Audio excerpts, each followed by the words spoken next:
माननीय सदस्य, माननीय से शुरू करो आप।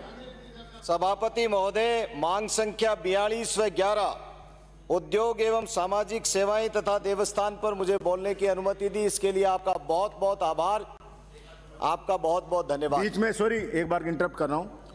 व्यवस्था यह है कि जैसा सचेतक महोदय की तरफ से इधर से और उधर से आया है, प्रत्येक वक्ता को 10 मिनट होंगे और अगर इन्होंने 5 मिनट दिए हैं तो 5 मिनट होंगे, अदरवाइज मैक्सिमम जो व्यवस्था संबंधित सचेतक ने दी है, पार्टी ने दी है, व्यवस्था पार्टी की तरफ से सचेतक के माध्यम से आई है, 10 मिनट होंगे।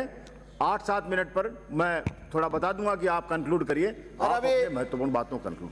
आपके लिए नहीं, 15 मिनट है ना, आपके लिए नहीं, सबके लिए कहा है। शुरू करिए आप। धन्यवाद सभापति महोदय। मेरे से पूर्व सत्ता पक्ष के सदस्यों ने सरकार के प्रति दलितों का किस तरह का रवैया है, इसके ऊपर बखूबी बयान किया है, अपने दर्द को सदन के साथ में साझा किया है।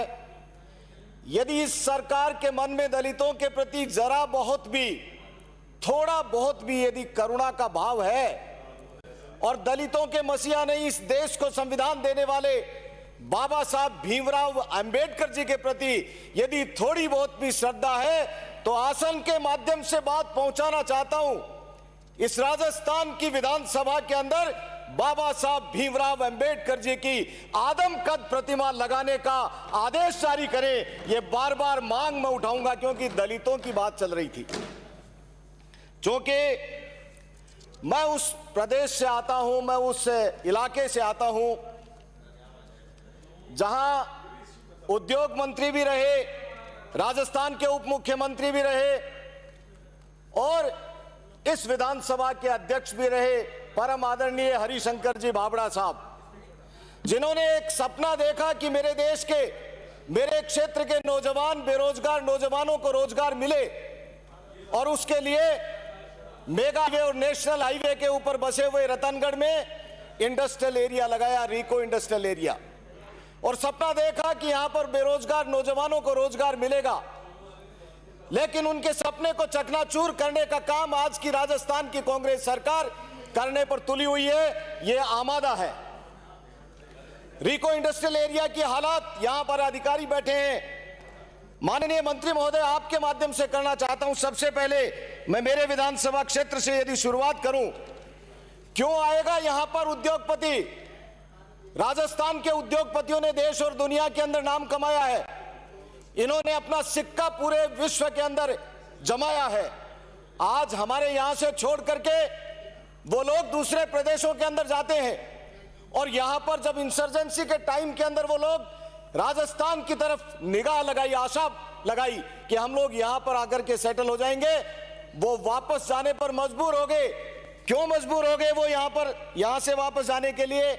यहां की लाल फीताशाही के कारण, यहां के अड़ियल रवैये के कारण। एकल खिड़की की बात करने वाले आप लोग, कहां है एकल खिड़की? आपके दांत हाथी के दांत खाने के ओर, दिखाने के ओर है। आप लोगों ने घड़ियाली आंसू बहाने का काम किया है, लेकिन आपकी पोल अभी अभी 2 सदस्यों ने खोली है। और सत्ता पक्ष के माननीय विधायक बाबूलाल जी नागर का तो बहुत धन्यवाद देता हूं कि आपने कम से कम हिम्मत करके सरकार में रहते हुए सरकार के खिलाफ जो सरकार की दलित विरोधी नीति है उसका तो खूब अच्छी तरह से बखान किया है। मेरे रिको इंडस्ट्रियल एरिया रतनगढ़ की बात करो, कैसे वहां पर उद्योग पनपेगा? वहां पर सड़कों की हालत इतनी खराब है कि वहां पर चला नहीं जा सकता है, ट्रक तो आना दूर की बात है, यदि आप पैदल भी जाओगे तो सुरक्षित फैक्ट्री तक नहीं पहुंच सकते हो, इतने सड़कों के हालात खराब हैं। बार बार विभाग को लिख करके दिया जा चुका है और इन 10 वर्षों से इन सड़कों के ऊपर कोई डामरीकरण का कार्य, 12 साल हो गए, डामरीकरण का कार्य इन सड़कों के ऊपर अभी तक नहीं हो पाया है। मैं आपसे विनम्र निवेदन करता हूं कि सभी उद्यमी क्या सर्विस शुल्क नहीं देते हैं?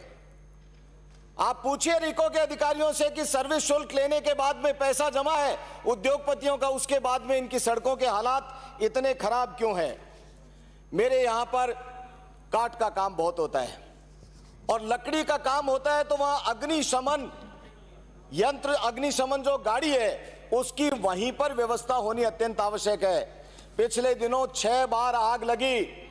माननीय उपनेता प्रतिपक्ष महोदय चूरू से आते हैं। चूरू के अंदर 0 इंडस्ट्रियल एरिया है, जीरो जोन है, उसके अंदर इतनी बड़ी 6 बार दुर्घटना होने के बाद में करोड़ों रुपए का फैक्ट्री के अंदर नुकसान हो जाता है। हम बार बार गुहार करते रह गए कि एक अग्निशमन जो गाड़ी है वो वहां पर ही खड़ी करवा दो। नगरपालिका को सूचना करते हैं, नगरपालिका की गाड़ी आती है, तब तक पूरी इंडस्ट्री धू धू करके जल जाती है, करोड़ों रुपए का नुकसान हो जाता है। मैं मांग करता हूं माननीय उद्योग मंत्री महोदया आपसे कि आप वहां पर न केवल अग्निशमन की गाड़ी दें बल्कि वहां पर उसके रखरखाव के लिए व्यवस्था करवाएं और वो ड्राइवर के साथ दें। आप ऐसा नहीं कहें कि नगरपालिका ड्राइवर देगा और हम गाड़ी दे देंगे। गाड़ी तो आपदा राहत के अंदर आप दे दोगे, लेकिन उसके रखरखाव और उसको ड्राइवर की जिम्मेदारी और वहां पर उसके लिए व्यवस्था मकान के करवाने के काम भी आप करेंगे। हालात इतने खराब हैं कि एलईडी लाइट्स नहीं, रोड के ऊपर किसी तरह का कोई रोशनी की व्यवस्था नहीं। चोर आराम से, वैसे ही कानून व्यवस्था राजस्थान की बहुत अच्छी है, ये आप सब लोगों ने सुनाई है। और दलितों के साथ में तो किस तरह के अत्याचार होते हैं। मेरे रतनगढ़ के अंदर 44 नंबर की एफआईआर, एक दलित युवक को पीट करके अधमरा करके मरा हुआ जान करके छोड़ गए और उसके बाद में मुख्य मुलजिम आज भी पहुंच से बाहर है। मैंने आईजी साहब, एसपी साहब सबसे गुहार लगा दी कि इन दलितों के ऊपर अत्याचार तो बंद करो। उद्योग पर बोलिए। माननीय महोदय, माननीय सभापति महोदय, उद्योग के ऊपर बोल रहा हूं। यदि दलितों के साथ में इस तरह का अत्याचार होगा तो कौन यहां उद्योग लगाने के लिए आएगा? इसलिए ये रिलेटेड है। और ऐसी स्थिति के अंदर हम सही कह रहा हूं, कानून व्यवस्था यदि जिस प्रदेश के अंदर खराब होगी तो बाहर से कोई नहीं आएगा। यहां पर चोरियां हो रही हैं, लाइट नहीं है, चोरों के ऊपर अंकुश नहीं है। ये कानून व्यवस्था के कारण आपके उद्योग बीमार नहीं, खत्म होते जा रहे हैं। राजस्थान की जब भारतीय जनता पार्टी की सरकार आती है, आपके द्वारा किए गए बीमारू प्रदेश को हम उसको ठीक करने की कोशिश करते हैं और फिर 5 साल बाद में आप आकर के उसको बीमारू से खत्म करने पर तुले हो जाते हैं। ये अभी बाबूलाल जी नागर ने कहा है। सुनिए प्लीज। आप सुन लीजिए, पहले आप दे देना आंकड़ों का मकड़जाल आप बिछाते, हम जनता के बीच में रह करके जनता की आवाज को इस सदन के माध्यम से, राजस्थान की सबसे बड़ी पंचायत के माध्यम से लोगों तक पहुंचाने का काम करते हैं। आंकड़े आप देते रहना श्रीमान। माननीय उद्योगपति महोदय, मेरे रिको इंडस्ट्रियल एरिया के साथ से लगती हुई अपनी योजना की पाइपलाइन जा रही है। आप इतना तो कष्ट कर दो कि उनको पानी मिले, उद्योगों को पानी, बिजली, सड़क, रोशनी ये मिलेगा तभी तो उद्योग पनपेगा। आप बताओ कैसे पनपेगा? तभी पनपेगा नहीं तो पनपेगा तो पानी दे दो। अपनी योजना की लाइन जारी है पास से, ये बार बार गुहार कर रहे हैं। आप रिको वाले अधिकारियों को कहिए कि इस अपनी योजना का पैसा जमा करा करके इनको पानी दो, जिससे ये उद्योग मरे नहीं। इसके अलावा मेरे यहां पर बड़े 440 केवी का भी बिजली की माकूल व्यवस्था है, लेकिन वहां पर उद्योग धंधों को बिजली मिले इस बात की व्यवस्था नहीं है। तो अलग से एक फीडर बना दो रतनगढ़ के लिए, जिससे वहां पर उद्योग धंधों को, रिको वालों को बिजली मिल जाए। मैं बहुत सारी बातें हैं माननीय अध्यक्ष महोदय, माननीय सभापति महोदय।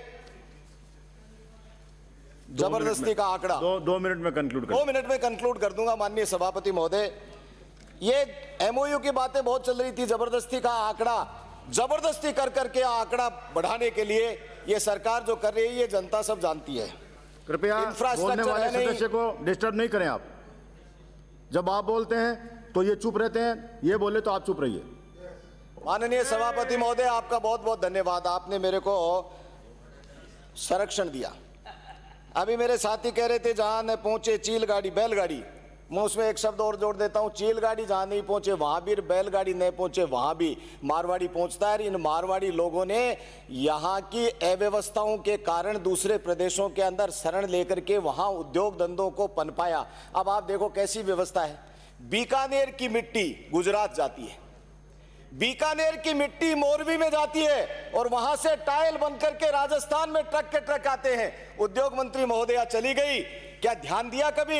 अरे राजस्थान के अंदर खनिज है, राजस्थान के अंदर इतना बड़ा भूभाग है, राजस्थान के अंदर सब कुछ है। सोलर हब के लिए राजस्थान, और उसके अंदर भी सबसे ज्यादा गर्मी पड़ने वाले प्रदेश चूरू का नाम आता है। चूरू को सोलर हब बनाइए कोई स्कीम आप लोग, लेकिन आप तो इस प्रदेश की आर्थिक व्यवस्था को खत्म करने पर तुले हुए हैं। ऐसी स्थिति के अंदर आपका सोच तो वहां से बाहर जाता ही नहीं है। मैं उम्मीद करता हूं कि जब उद्योग मंत्री महोदया जवाब देंगी तो उसके अंदर चूरू को सोलर हब बनाने की घोषणा भी करेंगी। मैं बहुत सारी बातें हैं, एक दो बातें ब्राह्मण का बेटा हूं, ये देवस्थान के बारे में भी कर लूं। माननीय सभापति महोदय, बस 2 मिनट के अंदर मेरी बात को समाप्त कर दूंगा, आप मुझे संरक्षण देंगे 2 मिनट में। मंदिरों के लिए बड़े बड़े मंदिर हैं, सालासर बालाजी का मंदिर है, खाटू श्याम जी का मंदिर है, लाखों लाखों की तादाद के अंदर वहां श्रद्धालु लोग आते हैं, लेकिन वहां पर न तो कोई सीवरेज की योजना है, न ड्रेनेज की योजना है। बीमारियां वहां पर फैल जाती हैं, क्योंकि इतने अब मेले लगेंगे तो लाखों लोग आते हैं। तो मैं सरकार से, बड़े मंदिर है वहां पर सीवरेज, ड्रेनेज और जो गंदगी है उस गंदगी के लिए कोई प्लांट ऐसा लगा करके उसके लिए भी कोई व्यवस्था की जाए, कचरा संग्रहण और निष्पादन के लिए। राजस्व रिकॉर्ड में पुजारियों के जो नाम विलोपित हो गए थे वो कई जिलों के अंदर तो वापस जोड़े गए, लेकिन मेरे चूरू जिले के अंदर मेरे लोगों ने ये बताया है कि वहां पर राजस्व रिकॉर्ड में उनके नाम जोड़े जाएं, जिससे मंदिर भूमि के संरक्षक और बिजली पानी कनेक्शन, फसल खराबे का मुआवजा, बिजली, कृषि उपादान आदि पर अनुदान के लिए वो पुजारी भी सक्षम हो सकें। बाकी बहुत सारी बातें हैं, मैं लंबा समय नहीं, क्योंकि सभापति महोदय से वादा कर चुका हूं। 1 मिनट के अंदर बस अपनी बात को समाप्त करते हुए कि राजस्थान को यदि इस यहाँ के लोगों के उपयोग को लेना है, यहाँ के इस इंफ्रास्ट्रक्चर के लिए, डेवलपमेंट के लिए और उद्योगों के विकास के लिए, यहाँ के इस राजस्थान को जो रिच है राजस्थान, वैसे हर चीज के अंदर इसका उपयोग लेना है, तो सरकार संकीर्ण मानसिकता से उबरे और आने वाले समय के अंदर नए उद्योग धंधे लगाने की न केवल घोषणा करे बल्कि उनको मूर्त रूप देने का काम करे। धन्यवाद। जय हिंद, जय भारत। श्री नारायण बेनी।